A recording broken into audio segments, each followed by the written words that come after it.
Who's ever done this stuff more? It's brand new. A new day. Yeah, every single time. Okay, is the mic here? Okay, good. The folks on Zoom can hear.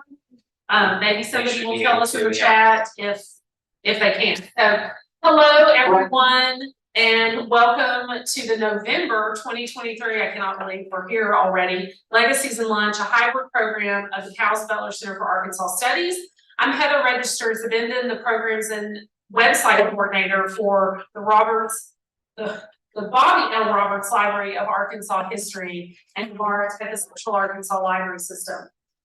So until December 2024, which is about a year away, hopefully, fingers crossed, we will be presenting here. The Legacies and Lunch program will be having it here at UA Little Rock downtown. So like I do every month, I want to thank Marta and Emily for giving us a home for this program while the main library is being renovated. If you want to sign up for for our email list, which I think everybody in the room is signed up for, the folks on Zoom, if you want to sign up for the email list, you can go to robertslibrary.org and sign up directly. And please consider donating to Cowles Foundation to support the programs of the Butler Center for Arkansas Studies and the Encyclopedia of Arkansas. You can go to robertslibrary.org or encyclopediaofarkansas.net to give a one-time or monthly recurring donation. Your support is greatly appreciated.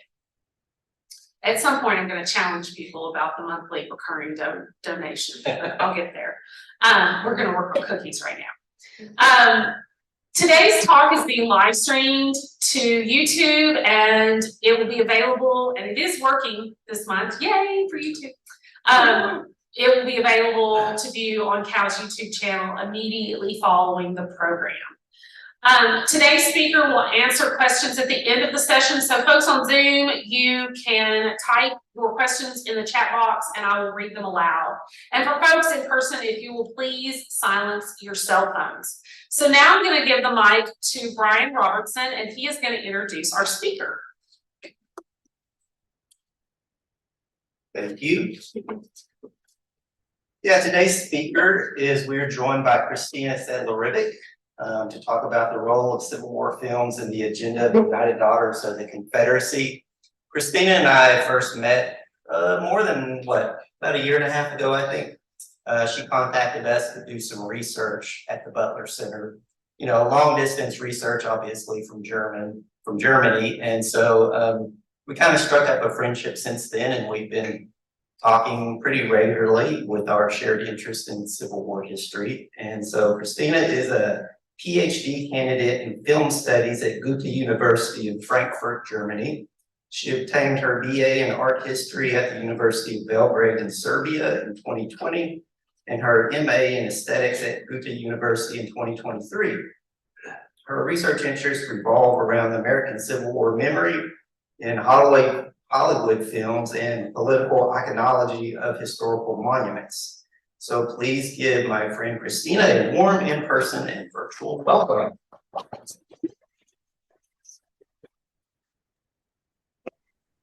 Hello, thank you so much for that introduction. I am very happy for the opportunity to share my master's thesis with you and also for being able to do so from Germany. The center played a huge role in helping me write the thesis and also Brian's comments and suggestions. So I'm very happy that after the long process of researching this topic, I have the opportunity to share some of the results with you now. Let me just see this. Okay. I hope that you can see everything and hear me well. Yep. Good, thank you.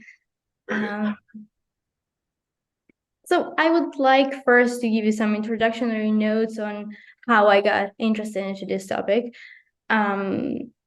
With the recent wave of Black Lives Matter protests, which gained unprecedented momentum in 2020, the topic of Civil War memory again gained public scrutiny. And while this topic was present in academic scholarship from the 1990s, also the work of the United Daughters of Confederacy with the new wave of protests, there came a new light on this topic. So I first actually started researching Confederate monuments. The protests managed to highlight issues of police brutality, systematic racism, and white supremacy. And among that, the protesters led the first successful attempts at removing Confederate monuments from their civic pedestals. Among the facts which became known in that period is that the United Daughters of Confederacy ancestry organization, which was formed in the immediate aftermath of the Civil War, is responsible for 500 monuments out of the total 700 monuments. So their activities as monument makers, educators, benefactors became analyzed also in academic scholarship, and the way in which the UDC influenced the memory of Civil War became a topic of many scholarships. As I just mentioned, I first started getting into this topic by analyzing Civil War monuments. This is one of the images of the United Daughters of Confederacy from Texas, and this is one of the Confederate monuments which exists in Arkansas. It was dismantled in the midst of the protests. So that's one of the examples. And oh, sorry, I didn't want to do that. Well, as a student of film, I then later moved on to start researching whether the UDC had any contact with the American film industry, because the Civil War film genre was very present from the beginning of the American film industry until today. There are many Civil War films. I became interested into seeing whether that was one of the activities which the UDC was invested in, and I was very excited to start uncovering many materials on this topic. The scholarships which deal with UDC have researched extensively their monument activities, educational activities, and their role as a local historical authority on this issue. But many scholarships, many works do not address, the works that exist do not address their role in film, and in supporting the Civil War narratives in film. So I was really happy to discover that, and my work attempts to address this gap in scholarship. So first, before I move on to specific films, I have structured this talk around a few Civil War films, which a few infamous examples, which illuminate 2 to 3 key ways in which the UDC managed to influence these films and the reception of these films. So to understand the impact of the UDC, we have to see it in the context of the development of lost cause ideology. That is a term which was coined by wartime journalist for Richmond Examiner, Edward A. Pollard, in a book entitled The Lost Cause, A New Southern History of the War of the Confederates, in which he tried to deal with the ignominy attached to South in the aftermath of the war and to cope with military defeat by devising a narrative which tried to downplay the role of slavery as the cause of the war. That is the ideology which underruns each project of the United Daughters of Confederacy, and the Civil War memory, which the organization try to maintain in their and to spread in their activities. So as I mentioned, I focused on throughout my dissertation, thesis. I try to focus on major Hollywood productions, and it starts with this film, The Birth of a Nation, the first feature film which took up the subject of a civil war on a larger scale, and it follows the period of 1930s, which was seen as the heyday of Civil War cinema, and saw many productions being made. Among them, Gone with the Wind, one of the most influential productions, and it ends with a period of 1960s, and which was influenced by the rise of civil rights movement, which inevitably brought many changes into the Civil War genre. So what I try to do is to see how the genre developed, and at the beginning of this period, we are going to see Civil War narratives which are highly impacted by this particular view of the history of Civil War and the South's role in it, and to see how it changed over time, and how it changed over time together with the UDC's attempt to influence it, and how this project failed in the period of 1960s, which brought a significant shift into the perspective on Civil War memory. A Birth of a Nation is a film which marked the 20th century film industry in many ways. It has been a subject of many academic works, and it still raises attention today because of the technical advancement, which it, not only technical, but cinematic advancement it introduced to the field of filmmaking. It became a phenomenon because of its pioneering use of light, lighting, editing, camera angles, the story and narrative development. Before this films were lasting for 15 minutes, and this is the first 3-hour film, which took up the long period before the start of the Civil War, and then later Reconstruction era. It set up some industry standards which were used years on after the film was made. However, it does remain controversial, given that given the story and the narrative that it tries to impose on Civil War memory. I'm going to show you some images from the premiere. And as you can see now, many people also gathered to protest the film at that time. These are some of the shots from the film, which are illustrative of the way in which it was controversial and in which its portrayal was controversial. And these are the final scenes.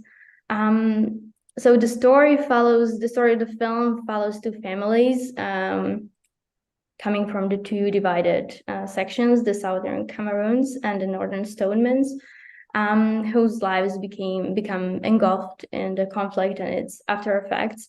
So through the series of events, Griffith, film's director, tries to chart the demise of the idyllic life in the South and to alter alternative perspective on how this demise happened, which is in the film mostly stressed by the blame of the conflict is placed throughout the film on African Americans.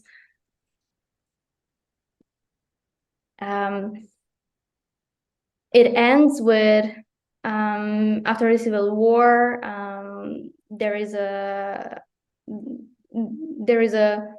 after the Civil War, the film ends with the Ku Klux Klan coming to save the South and to establish a new and renewed order, which is only a shadow of the one which existed before the war. In that sense, the film corroborates many prejudices of the time, corresponds to white supremacist narratives, and also takes on the socio-political idea of the New South and the Civil War memory that dominated the public at that time. The film was also produced in a period of reconciliation, where Southern viewpoint of the war was in a way supported from their Northern counterparts. Sorry. So, given the film's overt support of the lost cause narrative, many organizations from many conservative organizations from the South managed to make a symbolic relationship with this film. Among them, the UDC.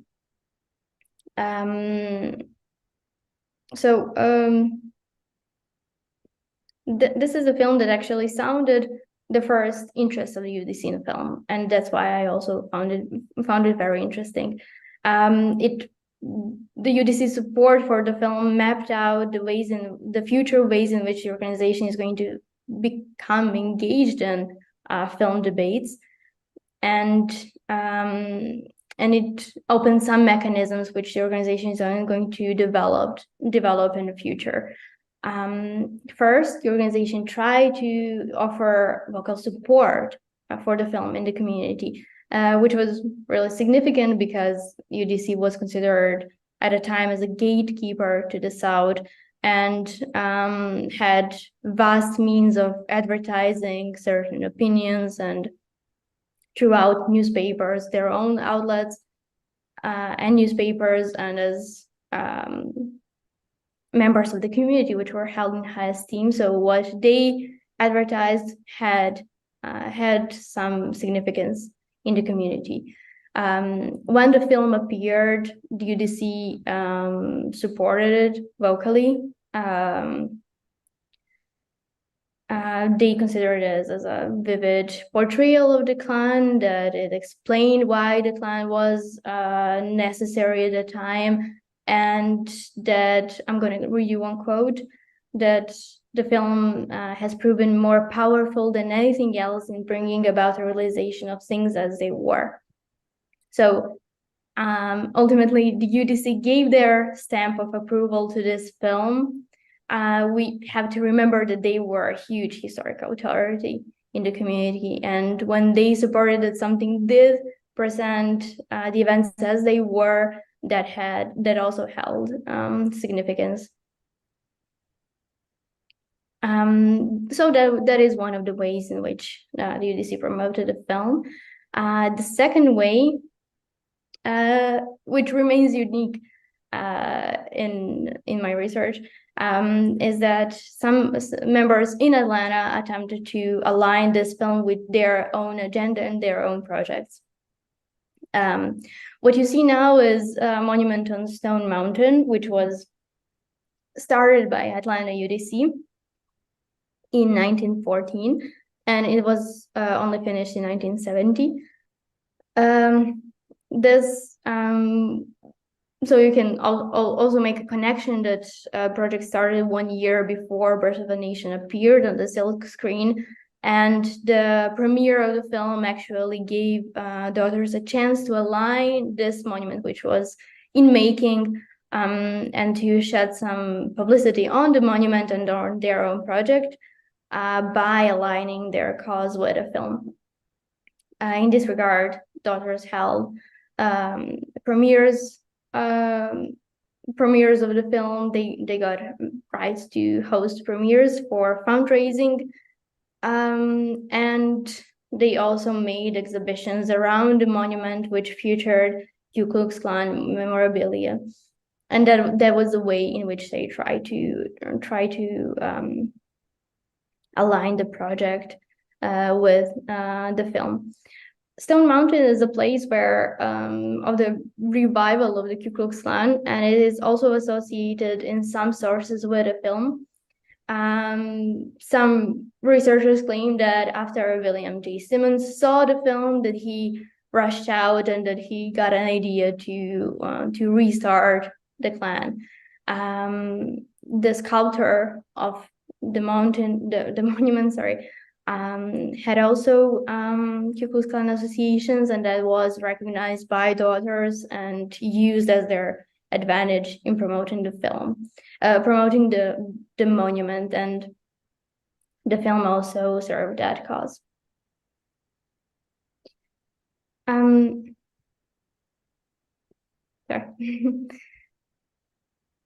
The third way, in which the UDC supported the film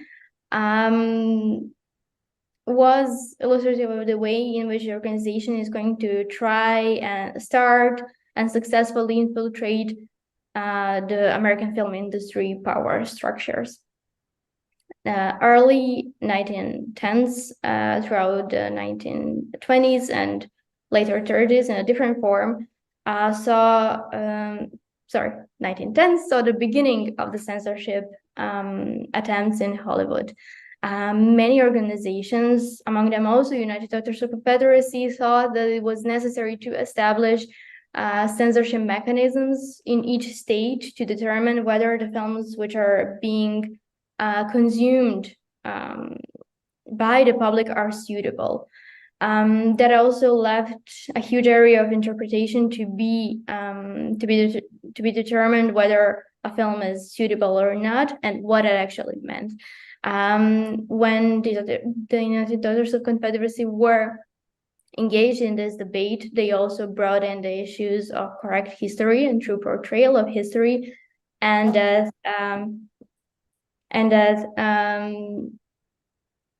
also meant sorry, lost my train of thought. That was also something which was important to consider in censorship debates, and that was something that they did try to implement. The Birth of a Nation is first film in film history which illustrates that the United Daughters of Confederacy, as censors in censorship boards which were established in each state, which were starting to get established in each state, acted as protectors of the correct version of Civil War memory. This is the first case because the films which came before that did not take up this subject. And as I briefly showed on one of these slides, film was widely protested, and the NAACP tried. There are some scholars actually that claim that this is the film that made NAACP, that this is the film that brought them together to protest one cause, and that is responsible for the birth of this organization.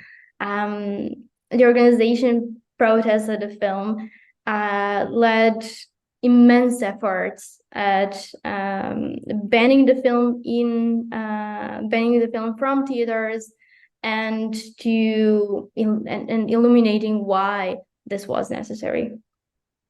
In one case, in Ohio, one of the first censorship boards, and at this time there were only a few, the United Daughters of Confederacy had members in this board which were in contact with NAACP that tried to reach out to the board to ban the film. Because NAACP members had some connections in Ohio, they did manage to pursue the board to ban the film, I think in 1915, just the year when the film appeared in Ohio. In the letters, there's a mention of a woman called Maud Murray Miller, who was a UDC member and had a seat in this board. I found that by going through UDC minutes from their meetings, I found a note that 2 years after, the same member of the UDC managed to lift the ban on the production. So it is interesting that out of 3 members, one managed to pursue them and continued to fight for that cause, for the ban of the film to be lifted, because of the intense campaign that the United Daughters of Confederacy led, that it was important for this film to be shown, and that is because of the version of history that it shows. This was only the beginning of the UDC's activities as film censors. The 1920s brought widened in 1920s there was a spread of censorship boards across the US, and back 10 years ago there were only a few, but in 20s almost each state had a censorship board, and the UDC was slowly managing to take power within these boards. So just as the organization tried to support Birth of a Nation in time when it appeared, the organization also took up immense efforts at banning other films which they thought are unsuitable. And that's where the definitions of what is suitable and not proved to be relative to the organization, which had a seat on the board and which had a power to determine it. Uncle Tom's Cabin, the film from 1927, is not the first film that appeared, and which was based on Harriet Beecher Stowe's same title novel. But also, interestingly enough, it's not the first one which UDC tried to ban. But it is very interesting in this particular case. And I'm going to try to illustrate this with numbers. The film costed $2 million to make, and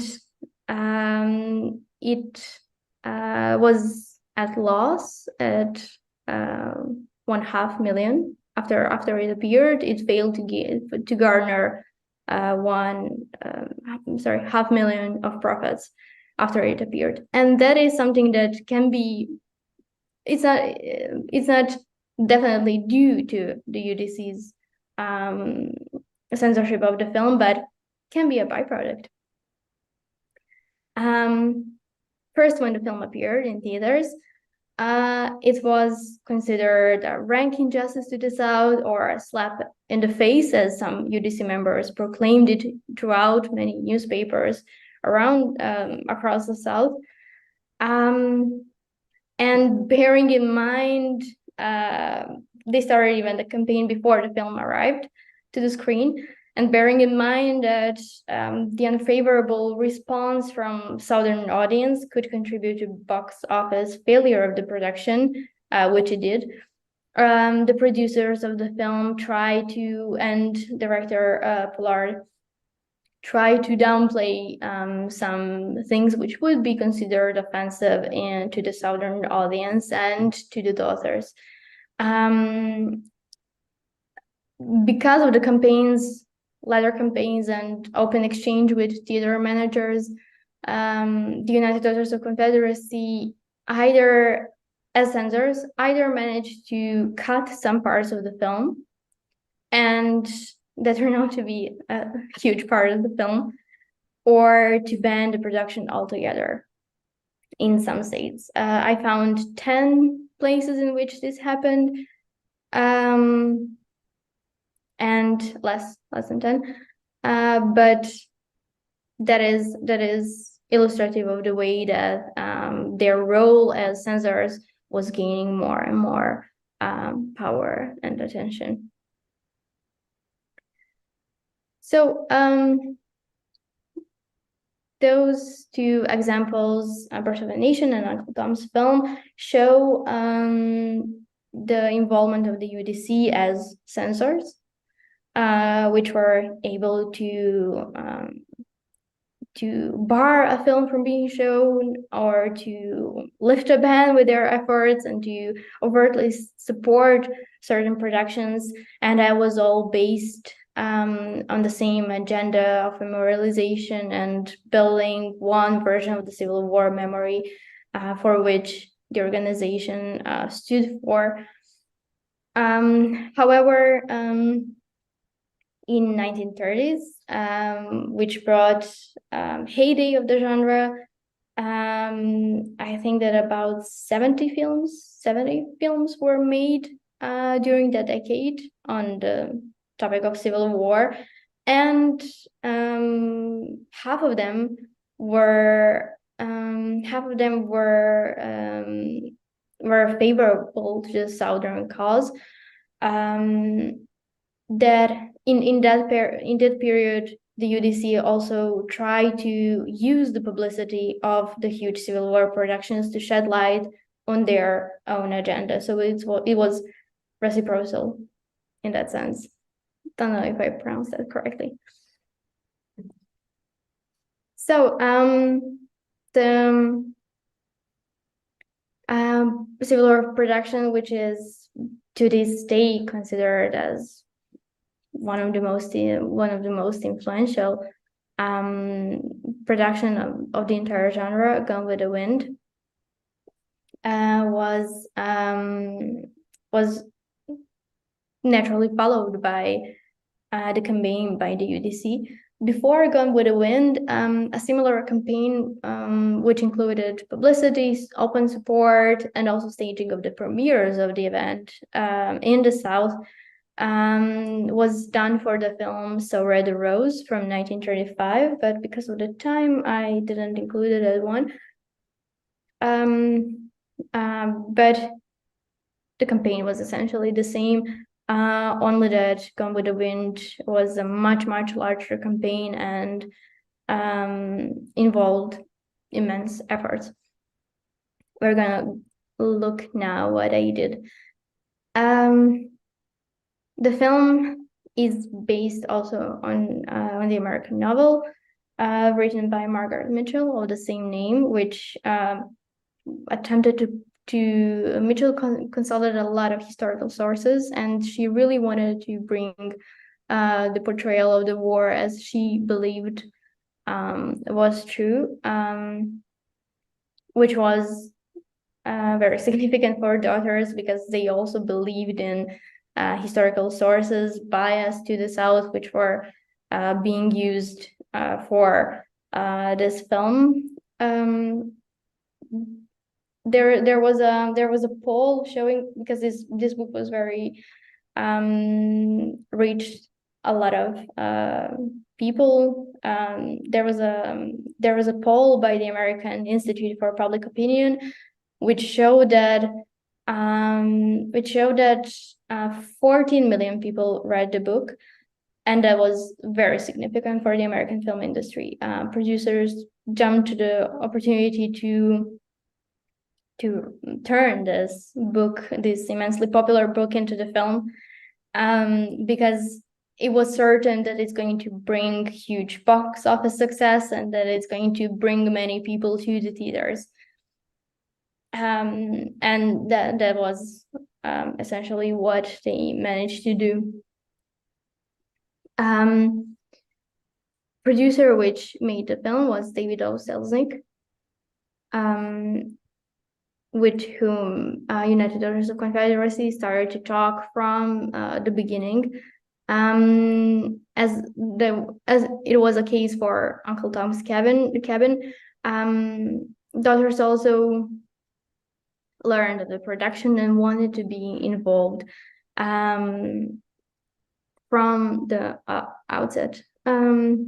So before the production began, I think before the production began, there were 3 significant public debates which were led around the film and which had the UDC as the main opinion makers involved in these debates.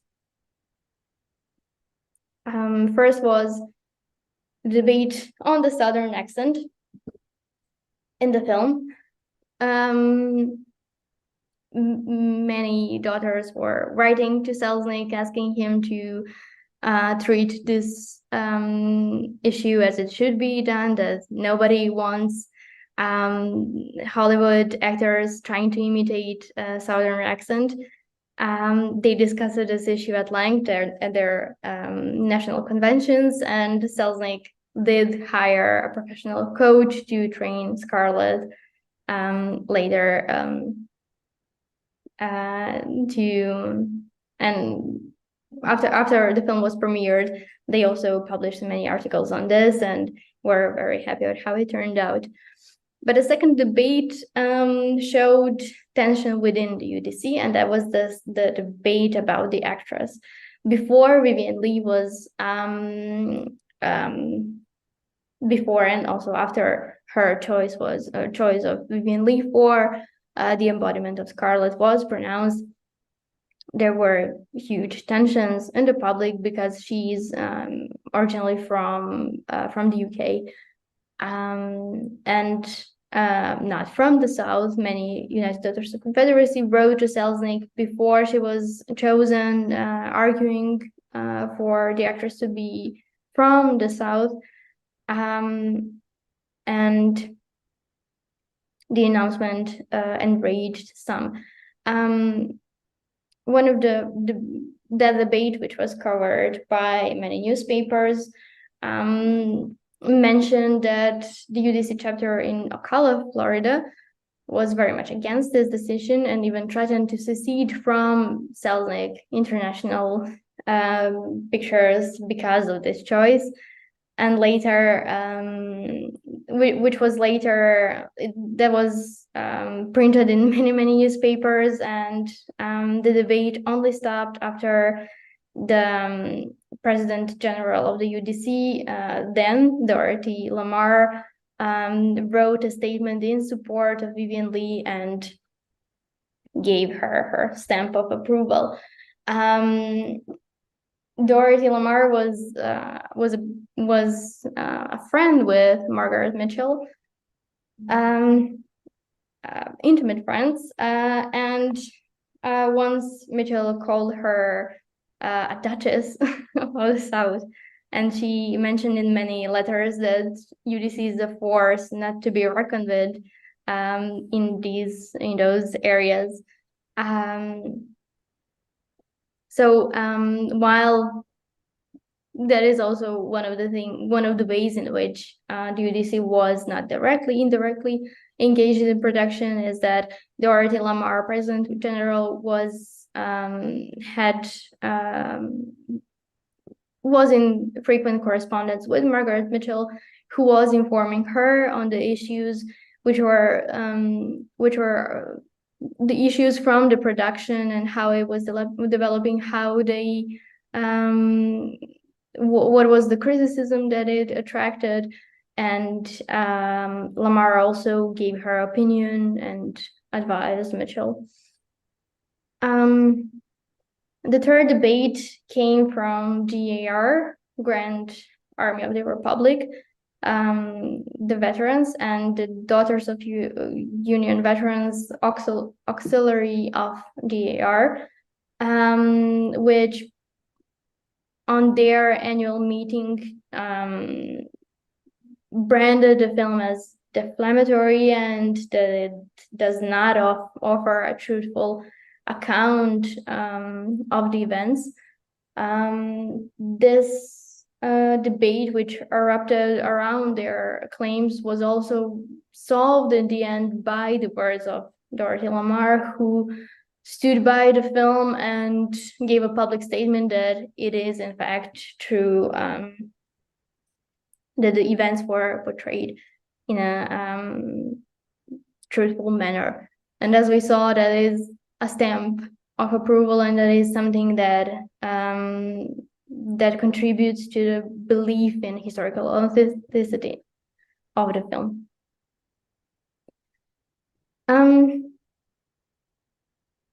But one of the ways in which the UDC was engaged in this production, not actually production, but in the reception of the film, was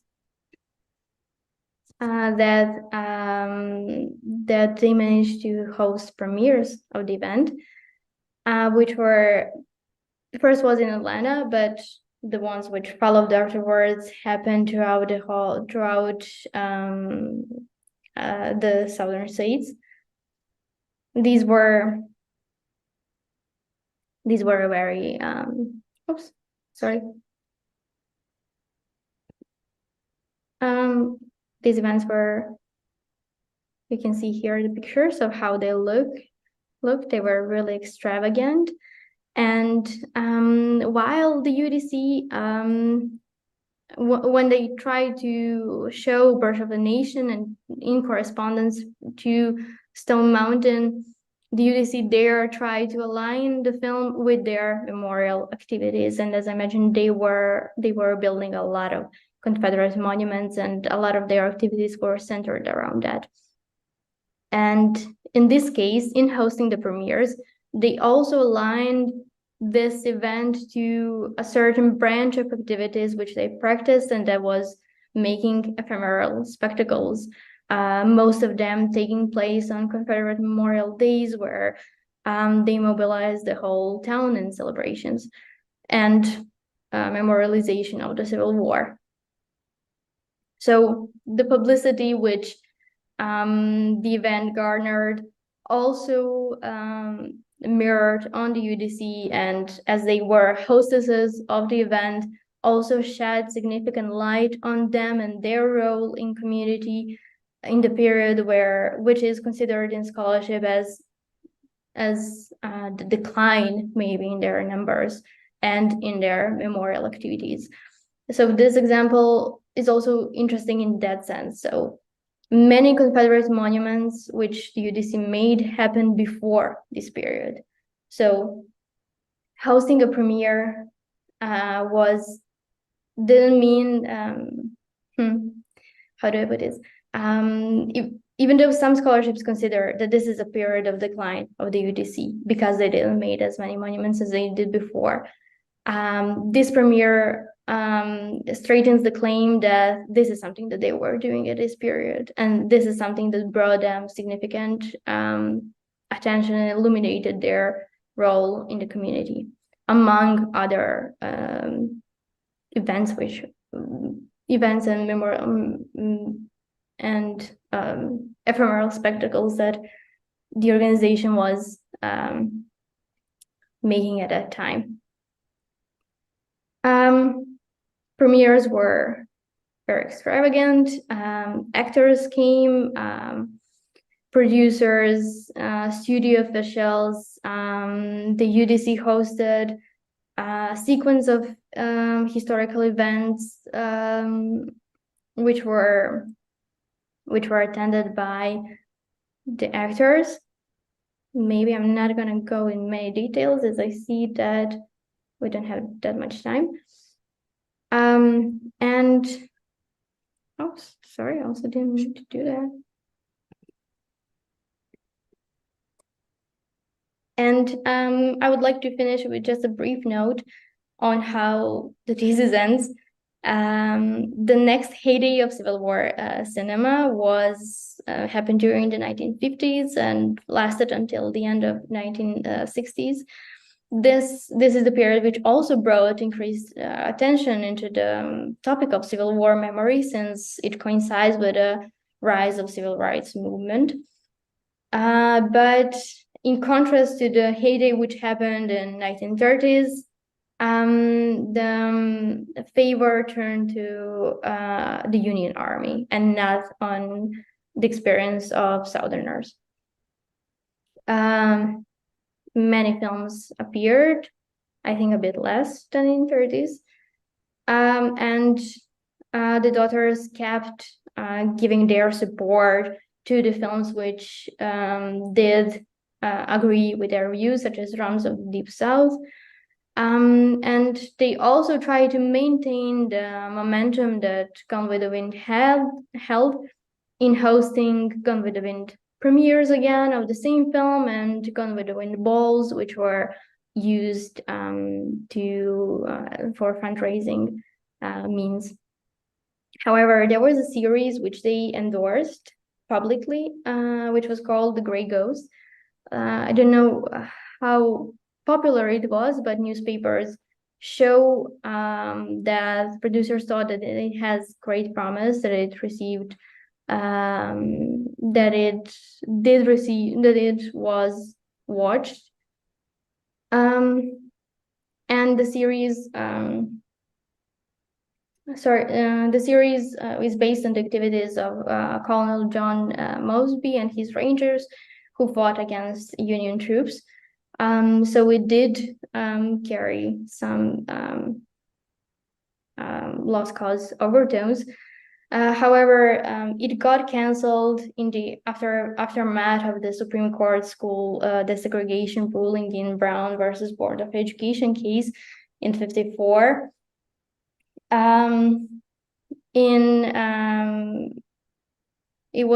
Although it was very much advertised by the UDC, the series was canceled while it was showing, with the announcement that because of the protests in Little Rock, which resulted in President Dwight Eisenhower sending the federal troops to enforce adoption of desegregation, first time in history after Civil War, that a series is going to be canceled in the South. UDC protested this decision, and maybe with the support that the series garnered, with them advertising the series, CBS network, which was showing it, received over 2,000 letters in support. But however, it was canceled, and this case showed the decrease of power of UDC to influence the reception of Civil War movies and series, and also showed that was caused by the changing attitudes toward the Civil War memory. Thank you so much for your attention. I'm gonna exit now to see the comments in the chat. I see some now. Oh, great question. Oh, that's very interesting. I never had the insight of how somebody actually received it and whether somebody actually watched it. I don't remember Grey Ghost. Anybody here remember Grey Ghost? Was it a TV show? Was it a TV show in the 50s? Yeah, it was. Yeah, okay. Okay. I think we're all too young in here to remember it, but yeah, reading your thesis was so eye-opening to me, because I think that probably in the back of my head I knew that the UDC was probably involved in some of this, but to see, you know, your research and yes, the fact that they did have their hands in some of this, basically changing history. And when you have a movie, I mean, I love books. Everybody here, I think, loves books. But when you have a movie that so many people see, like Gone with the Wind, like Birth of the Nation, it's those images that, you know, become part of your consciousness, and it's a false narrative. So her thesis is fabulous, y'all. I mean, I just can't say enough about it. It really is fascinating and fascinating to read. I have a question. Were there Southern actresses in the running for Scarlett? Do you know? Yeah. There is actually maybe I can send you a link here. I will try to find it later. But Harry Ransom Center in Texas, in Austin, has a fan mail database which is available online, and there you can read all the letters in support of actresses. And also I think that David L. Sesling has a collection, like his collection is huge, and also details the records of actresses who were considered for the part. I'm not sure whether Southern Actress was considered for the part, because I haven't gotten access to that part of the database. But by reading fan mail, I saw that many people recommended particular actresses, which they thought from the South, which they thought would be very suitable for the role. And just reading about the public interest in this issue is very, very interesting. Well, and I remember when the sequel to Gone with the Wind, written by Alexandra Ripley, maybe, came out, they cast a British or an English actress as Scarlett again, and that was in the, I think, the early 90s, and there was a big to do about that too. So, and my husband is from around Stone Mountain, Georgia, and he was fascinated at how involved the UDC was in that monument. Let's see, we've got more questions. Rebecca says, oh, this is Rebecca from the National Park Service. Yeah, she works over at Central.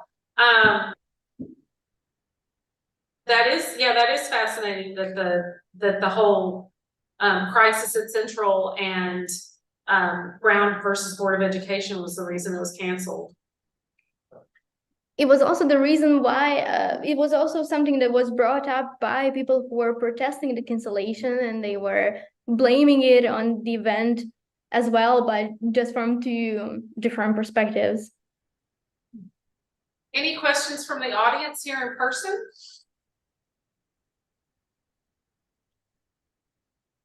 We have a very quiet group today.